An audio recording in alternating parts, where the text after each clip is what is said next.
Olá, seja bem-vindo a mais uma aula. É um prazer ter você do outro lado. Continuamos a falar de aparelho locomotor. Estamos a dar sequência sobre a aula cujo tema é a cabeça óssea. Hoje vamos falar da parte 4, os ossos do víscero-crânio. Eu sou a Dr. Milton Alfredo e darei agora início à nossa aula. Tal como vimos no neurocrânio, que tinha os ossos divididos em dois grupos, o grupo dos ossos pares e o grupo dos ossos ímpares, aqui no viscerocrânio não vamos fugir da mesma regra. Então temos aqui os ossos pares, como lacrimais, os nasais, os cornetos inferiores, os maxilares, os zigomáticos e os palatinos. Temos como ossos ímpares o osso vômer e a mandíbula. Vamos pôr uma imagem que nos permite observar.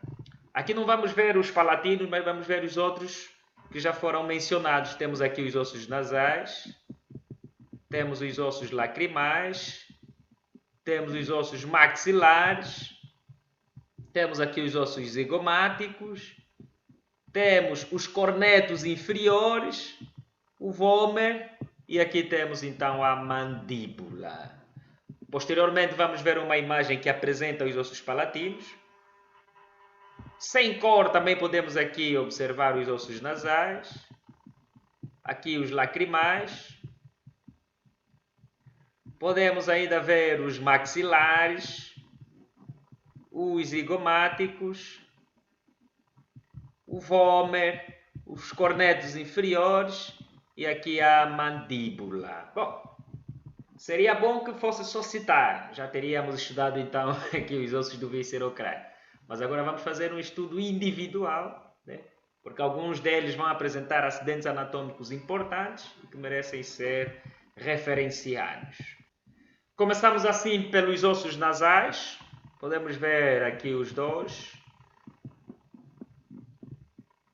É fácil observar que são ossos muito simples, né? Apresentam aqui bordos e faces, uma face externa ou anterior e a outra face interna ou posterior. E aqui os bordos, o bordo superior, o bordo inferior, o bordo lateral e o bordo medial. O bordo medial também chamado de bordo internasal, porque comunica com um osso nasal do lado oposto. O bordo superior também chamado de bordo frontal, porque está em relação com o osso frontal. O lateral também chamado de bordo maxilar, porque está em relação ou articula com o osso maxilar. E o bordo inferior, geralmente é o bordo que está em relação com a cartilagem nasal, que se continua aqui para formar então o esqueleto do nariz. Podemos observar também um forame, que é o forame vascular ou osteovascular. E aqui podemos observar também as espinhas frontais do osso nasal. Vão articular com as espinhas nasais do osso frontal. Então, já temos estudado os ossos nasais, eles são simples. Temos agora o osso maxilar. Vamos identificar nele as faces. Esta aqui que é a face anterior. Aqui nós temos a face orbital. Temos ainda a face posterior, que geralmente é chamada de face infratemporal. Aqui.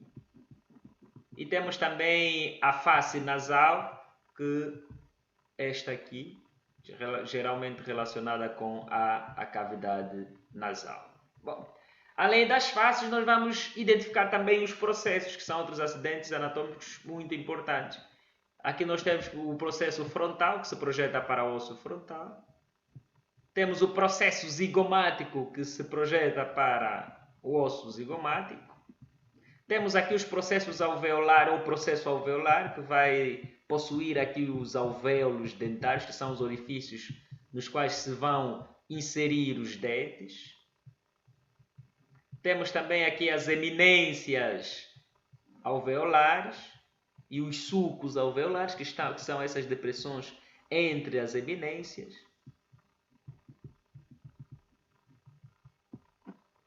E temos então estudado os acidentes anatômicos de maior importância aqui no osso maxilar. É importante observamos também uma outra face, esta aqui, que nos permite observar o seio maxilar, que é esta cavidade aérea aqui deste osso. Por isso é que o osso maxilar é classificado como um osso pneumático também, por possuir aqui este seio. Mas pela sua estrutura, ele é classificado como um osso irregular. Podemos observar nesta outra face um outro processo, que é o processo palatino do osso maxilar, que permite então a articulação aqui com o processo maxilar do osso palatino, que é este azul que está aqui, o osso palatino. É importante também identificar as espinhas nasais, a espinha nasal anterior aqui no osso maxilar, mas a espinha nasal posterior já não pertence ao maxilar e pertence ao palatino. E temos assim estudado o maxilar. Vamos agora passar para o osso palatino. Podemos observar nele duas porções, uma porção horizontal e uma porção vertical, também chamada de porção perpendicular. E em cada porção nós vamos encontrar alguns acidentes anatômicos. Mas temos aqui uma imagem que nos permite estudar melhor o osso palatino. Aqui então temos a porção horizontal, também chamada de lâmina horizontal. Aqui a porção perpendicular ou vertical, também pode ser chamada de lâmina perpendicular ou lâmina vertical. Bom, podemos então observar aqui os principais acidentes anatômicos. Na porção horizontal temos a face nasal, esta aqui é superior, e temos a face palatina, que é a face inferior. E podemos observar aqui a espinha nasal posterior como um acidente anatômico de importância aqui nesta porção do osso palatino. Já a porção perpendicular vai nos apresentar aqui então o processo piramidal, nos vai apresentar o sulco esfenopalatino, nos vai apresentar o processo esfenoidal, nos vai apresentar aqui o sulco palatino maior, e tem também a porção orbitária aqui do osso palatino. Bom, se voltarmos para essa imagem, que temos aqui a articulação entre o maxilar e o palatino, vamos ver que eles constituem aqui na cavidade oral, que nós chamamos palato duro, ou a porção óssea ou porção esquelética do palato. E podemos ver aqui as espinhas nasais posteriores, pertencem aos palatinos, e do outro lado, lá na outra face, íamos observar as espinhas nasais anteriores que pertencem ao maxilar. Bom, então também temos estudado esses dois ossos que são vizinhos aqui a nível do viscerocrânio. Temos agora o osso zigomático, também é um osso irregular. Podemos reconhecer nele esta porção central, que é o corpo, e os seus processos.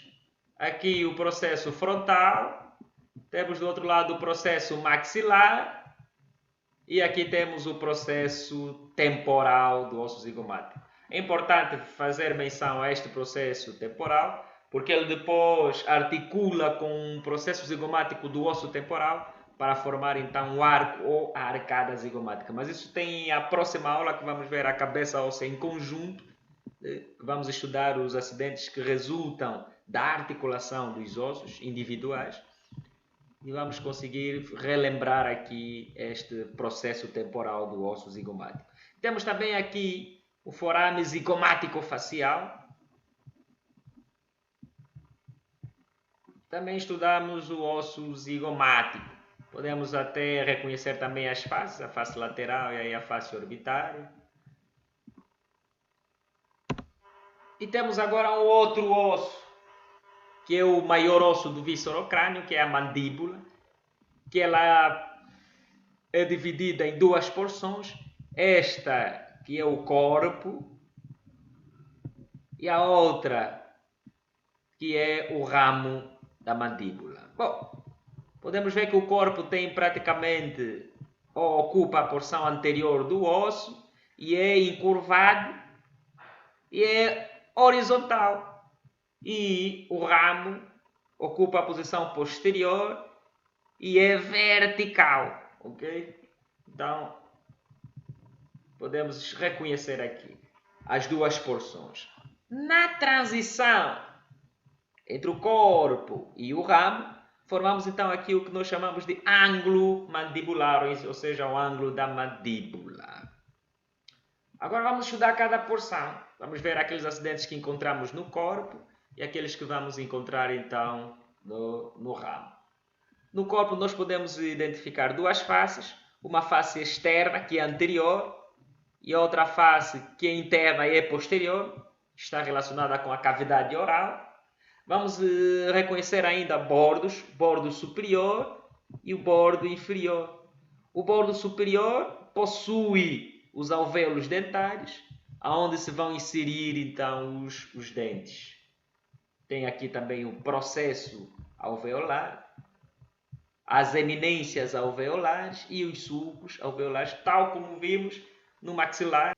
Na cavidade oral, a mandíbula vai alojar os dentes que ocupam a arcada inferior, enquanto que o maxilar vai alojar os dentes que ocupam a arcada superior. Bom, vamos agora ver a face anterior do corpo e identificar aqui alguns acidentes importantes. Esses já foram referidos, né? O processo alveolar, que vai apresentar as eminências alveolares e os sulcos alveolares. Podemos ainda identificar aqui o forame mentual, também chamado de forame mentoniano. Temos a sínfise do mento, essa estrutura. E aqui a protuberância mentoniana, também chamada de protuberância do mento, que é praticamente a continuação inferior e um pouquinho lateral da sínfise do mento. Na face posterior desse mesmo osso, ainda aqui no corpo, nós podemos identificar este sulco que está aqui, que é a linha miloioidea, que vai permitir dividir esta face em duas fossas. A fossa sublingual, que está acima da linha miloioidea, e a fossa submandibular, que está abaixo da linha miloioidea. Podemos ainda voltar a essa imagem, e está aqui. A linha miloioidea está a dividir então a face posterior do corpo da mandíbula em fossa sublingual, que está acima, e a fossa submandibular, que está abaixo. Se acompanharmos a linha miloioidea, ela se projeta também para o ramo e termina aqui no forame, que é o forame mandibular. Bom,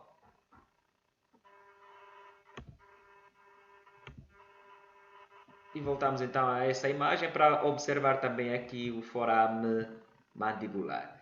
Ainda assim, aqui na linha mediana nós podemos encontrar outros acidentes anatômicos como as espinhas genianas, também chamadas de espinhas mentonianas, geralmente são 4, 2 de cada lado. E além disso, temos aqui inferior e lateralmente às espinhas uma depressão que recebe o nome de fosseta digástrica. Bom, assim estudamos o corpo. Vamos agora passar para o ramo. Do ramo da mandíbula, os acidentes de maior interesse temos aqui então o processo coronoide, que é anterior, e temos um outro que é o côndilo da mandíbula, também chamado de processo condilar, e entre os dois temos uma depressão aqui na margem ou no bordo superior, que corresponde então à incisura mandibular. Estes são os acidentes de maior importância a nível do ramo da mandíbula. E voltamos a reiterar aqui, para não ser esquecido, o ângulo que é o ponto de transição entre o corpo e o ramo da mandíbula. Aqui podemos ver também o processo coronoide e do outro lado o côndilo da mandíbula e parte aqui da incisura mandibular. Processo coronoide, a incisura e o côndilo, ou então processo condilar.